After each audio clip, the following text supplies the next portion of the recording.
Century അടിച്ചിരിക്കുന്നു. Satheesan അവകാശപ്പെട്ട നമ്പറിലേക്ക് എത്തുകയാണ്. ലീഡ് നില മാത്രമാണ്. പല മണ്ഡലങ്ങളിലും 1000-ൽ താഴെ, പല മണ്ഡലങ്ങളിലും 500-ൽ താഴെ, ചില മണ്ഡലങ്ങളിൽ 100-ൽ താഴെ മാത്രമാണ് ലീഡ്. ഫൈനൽ നമ്പർ അല്ല, പക്ഷേ ഒരു സൂചനയാണ്.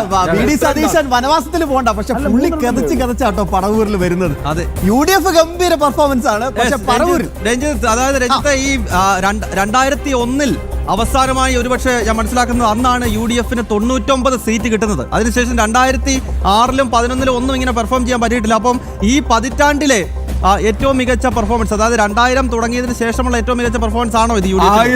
100 ടച്ച് ചെയ്യുകയോ 100 കടക്കുകയോ ചെയ്യുകയാണെങ്കിൽ 1977-ൽ അടിയന്തരാവസ്ഥയ്ക്ക് ശേഷം രാജ്യം മുഴുവൻ ഇന്ദിരാഗാന്ധിക്കും കോൺഗ്രസിനും വിധി എഴുതിയപ്പോൾ മുഴുവൻ പാർലമെന്റ് സീറ്റും UDFനും 111 രഞ്ജിത്ത് അമ്പാടി 111 സീറ്റെങ്കിലും കോൺഗ്രസ് UDFനും അങ്ങനെ 77-ന് ശേഷമുള്ള ഏറ്റവും മികച്ച പെർഫോമൻസ് ആയി മാറാം.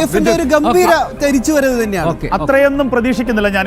കാരണം ഈ 101 എന്നുള്ളത് ഒരു നമ്പറാണ്, മാറി മറിയാൻ സാധ്യതയുണ്ട്. 100 പോലും, സെഞ്ചുറി പോലും ഉണ്ടാകാൻ സാധ്യതയുണ്ട് എന്ന് ഞാൻ കരുതുന്നില്ല. പക്ഷേ ഒരു വളരെ വലിയ മെജോറിറ്റിയിലൂടെ UDF ഇത്തവണ അധികാരത്തിൽ വരാനുള്ള എല്ലാ സാധ്യതകളുമുണ്ട്. അതിൽ ഏറ്റവും വലിയ കാര്യം പ്രദീപ് സാർ മനസ്സിലാക്കേണ്ടത്, LDFന്റെ പ്രധാനപ്പെട്ട നേതാക്കന്മാർ VN വാസവൻ അടക്കം പ്രധാനപ്പെട്ട എത്രയോ മന്ത്രിമാർ ഇപ്പോൾ പിന്നിലാണ്. അപ്പോൾ ഈ പിണറായി ഭരണത്തിനെതിരെ ജനങ്ങൾ പൂർണ്ണമായി വിധി എഴുതിയിരിക്കുന്നു. ഈ ഭരണം ഒന്ന് തുലഞ്ഞു പോയെങ്കിലെന്ന് ജനങ്ങൾ ആഗ്രഹിച്ചിരിക്കുന്നു. അത്തരത്തിലുള്ളൊരു വിധിയെഴുത്ത് ഞാൻ കഴിഞ്ഞ ദിവസത്തെ റൈറ്റ് സൈഡിൽ പറഞ്ഞതുപോലെ ആ ഒരു വിധിയെഴുത്ത് ഈ സർക്കാരിനെതിരെ ഉള്ളതാണ്.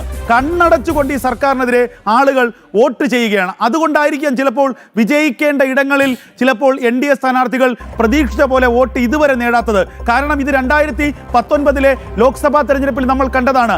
അന്ന് ഈ ശബരിമല വിഷയത്തിൽ ഈ പിണറായി സർക്കാരിനെതിരെ ജനങ്ങളുടെ വികാരമുണ്ടായിരുന്നു.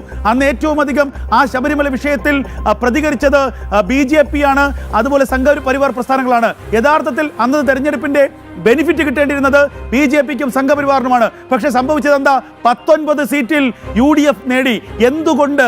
അപ്പോൾ ഈ പിണറായിക്കെതിരെയുള്ള വിരോധം, പിണറായിക്കെതിരെയുള്ള ശത്രുത അവർ വോട്ടിലൂടെ തീർക്കുന്നത് മറുഭാഗത്തുള്ള UDFന് അനുകൂലമാണ്. ആ ഒരു നില തന്നെയാണ് ഇതുവരെ മനസ്സിലാക്കുമ്പോൾ